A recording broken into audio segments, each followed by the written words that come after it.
اس دنیا کے معاملات میں خود کو مکمل طور پر الجھا لینا نہایت ہی بیوقوفانہ عمل ہے۔ چھوٹی چھوٹی مشکلات سے کترا کر زندگی کو آسانی سے گزارنے کی کوشش کرنا چاہیے۔ مثال کے طور پر یہ سوچا جا سکتا ہے کہ ہم کسی کی دل آزاری نہ کرنے کے لیے کیا اقدامات کر سکتے ہیں۔ میں التجا کرتا ہوں کہ میرے ان الفاظ کو محض اپنے کانوں سے نہیں بلکہ دل سے سن لیں، کیونکہ ایسا کرنے سے ہی آپ کو حقیقی فائدہ ہوگا۔ جب آپ بغیر کسی وجہ کے خوشی محسوس کریں تو جان لیں کہ کبھی کہیں آپ نے کسی شخص کے لیے آسانیاں پیدا کی ہوں گی۔ اپنی انا کو قابو میں رکھو۔ اگر تم ہر روز کسی نئے شخص کے ساتھ جھگڑے میں الجھنا نہیں چاہتے، اگر پہاڑ آپ کو سخت لہجے میں جواب دے تو یہ مت سوچیں کہ آپ نے خوش اخلاقی سے کچھ کہا ہوگا، ایسا ناممکن ہے۔ اگر آپ نے کبھی مصائب اور تکلیف کا سامنا نہیں کیا تو آپ کو خوشی اور سکون کی مٹھاس کا اندازہ کیسے ہوگا؟ اگر ایک دم سے اپنا دل بوجھل لگنے لگے تو اس کی وجہ یہی ہو سکتی ہے کہ آپ نے زندگی میں کہیں نہ کہیں کسی کو کوئی تکلیف پہنچائی ہوگی۔ اگر لوگوں کی حقیقت کو پہچاننا چاہتے ہو تو ان کے ساتھ گفتگو کرو۔ ان کے الفاظ سے ہی تم جان سکو گے کہ وہ اصل میں کیا ہیں۔ سورج کے غروب ہونے سے روشنی مدھم پڑ جاتی ہے، لیکن اگر آپ روشنی کے بغیر نہیں جینا چاہتے تو آپ کو خود سورج بننا ہوگا۔ انسان بنیادی طور پر اپنے خیالات کا نتیجہ ہوتا ہے، باقی تو محض گوشت اور ہڈیاں ہی ہیں۔ الفاظ کچھ بھی نہیں ہیں، لوگ تو اس کی جانب مائل ہوتے ہیں جو آپ کے دل میں ہوتا ہے۔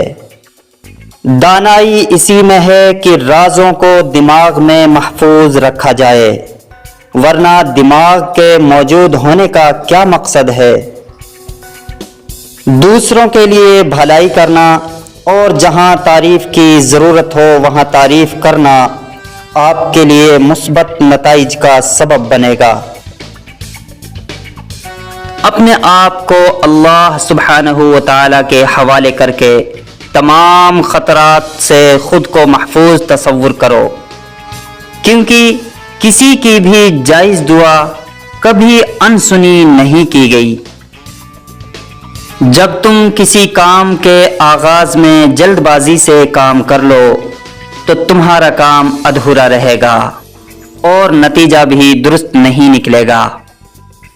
یاد رکھیں کہ کسی شے کے حصول کی دعا کرتے وقت یہ مت سوچیں کہ وہ چیز آپ کو جلدی مل جائے، کیونکہ ہم بہت سی چیزوں کی تمنا رکھتے ہیں، ان میں سے سب ہمارے لیے فائدہ مند نہیں ہوتی، بلکہ اکثر تو ہمارے لیے بربادی کا سبب بن جاتی ہیں۔ ضروری نہیں ہے کہ پھانسی کے تمام تختے لکڑی کے ہی بنے ہوں، عہدہ، مرتبہ اور دولت بھی پھانسی کے تختے ثابت ہو سکتے ہیں۔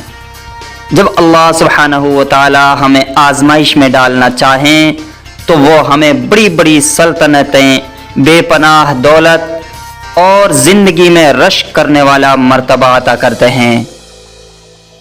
رات کا دورانیہ طویل ہوتا ہے، یہی وہ وقت ہے جب کسی سے خوف زدہ ہوئے بغیر ہم اپنے خالق و مالک کے ساتھ راز و نیاز کی گفتگو کر سکتے ہیں۔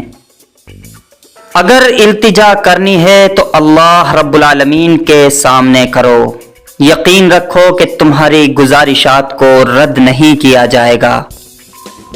جو شخص خود کو محفوظ سمجھتا ہے اور وہ یہ سوچتا ہے کہ برے کام کرتے ہوئے اسے کوئی نہیں دیکھ سکتا، وہ کم عقل یہ نہیں جانتا کہ وہ ہر وقت اپنے خالق کی نظروں میں ہے اور ہر عمل کا نتیجہ مل کر رہتا ہے۔ اگر یہ ویڈیو آپ کو اچھا لگا ہے تو ثواب کی نیت سے دوست و احباب کے ساتھ ضرور شیئر کریں، ہمارے چینل کو سبسکرائب کریں۔ جزاک اللہ خیر۔